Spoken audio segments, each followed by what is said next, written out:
Halo teman jiwa, jumpa lagi dengan Jiwa Brea podcast yang berkomitmen untuk memberikan kasih dan penguatan yang memberdayakan jiwa. Halo teman jiwa, pada tema kali ini topiknya adalah tentang makna tentang kemanusiaan, tentang moralitas dan sebagainya. Makna kali ini akan membahas tentang pelecehan seksual.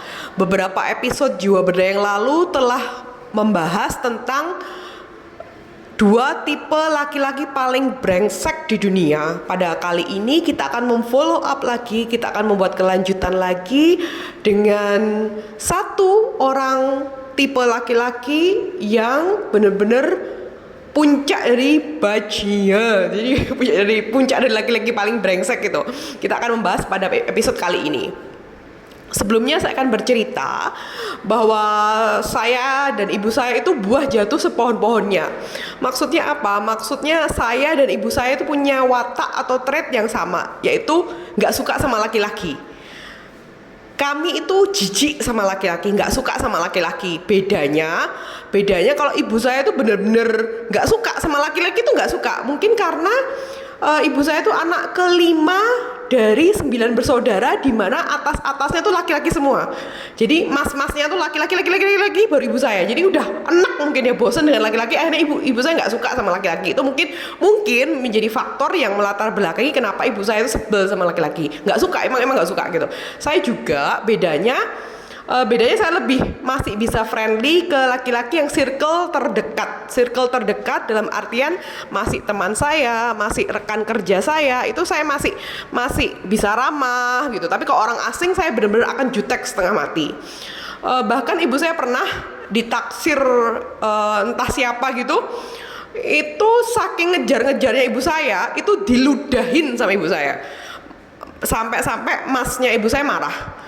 Waking idoni nek idumu didukun ke piye gitu. Maksudnya kamu tuh kok berani meludahi laki-laki? Bagaimana kalau ludah itu diambil dan kamu didukunkan supaya termehek-mehek sama laki-laki itu? Ibu saya nggak peduli gitu, karena memang nggak suka, emang ibu saya jijik. Bahkan sama bapak saya pun ibu saya nggak ada romantisnya. Ibu saya tuh nggak suka sama laki-laki, sampai saya juga heran kok bisa menikah ya gitu, karena memang benar-benar nggak suka sama laki-laki, jijik sama laki-laki.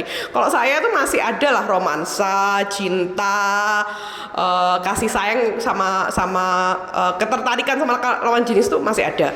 Saya juga pernah waktu TK ya, seusia TK 6 tahun, 5 tahun seperti itu, diajak ke sekolah ibu saya.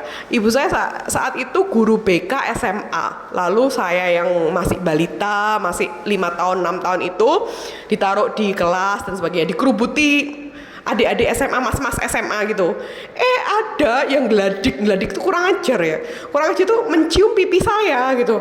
Saya yang anak TK itu menampar langsung, tangan saya refleks menampar adik-adik SMA, mas-mas SMA itu. Padahal nggak ada yang ngajarin gitu, saking jijiknya sama laki-laki. Satu hal yang menjadi poin penting di sini adalah bayangkan kami itu jijik sama laki-laki, ibu saya dan saya. Bedanya itu tadi ya, bedanya saya masih ada potensi lah untuk jadi istri solehah dan masih ramah sama teman laki-laki selama masih dalam circle dalam tuh, saya masih mau berteman sama laki-laki. Tapi kalau asing saya nggak mau. Bayangkan dengan pelecehan seksual itu sememuakkan apa bagi kami gitu. Jadi pahamilah ya para laki-laki ya, pelecehan seksual tuh hal yang paling disgusting bagi perempuan, paling menjijikkan bagi perempuan.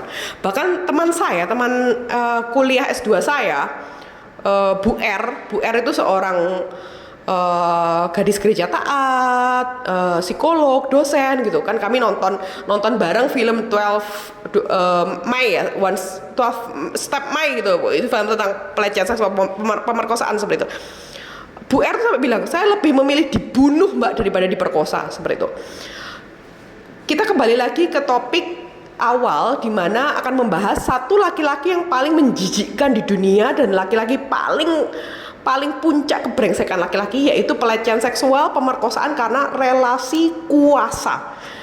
Jadi para bapak-bapak, mas-mas, abang-abang, udah di sini semuanya, apabila Anda itu seorang manajer dan melakukan pelecehan seksual kepada karyawan, staf, Anda seorang guru memperkosa murid, Anda seorang ustadz menyodomi santri dan sebagainya, pokoknya, atau seorang dosen melecehkan mahasiswi atau sesuatu yang sifatnya Anda tuh punya kuasa, Anda punya kuasa di situ dan melecehkan perempuan-perempuan yang tidak berdaya yang berada di bawah Anda, yang justru seharusnya ada dalam perlindungan Anda. Itu Anda adalah puncak laki-laki paling disgusting.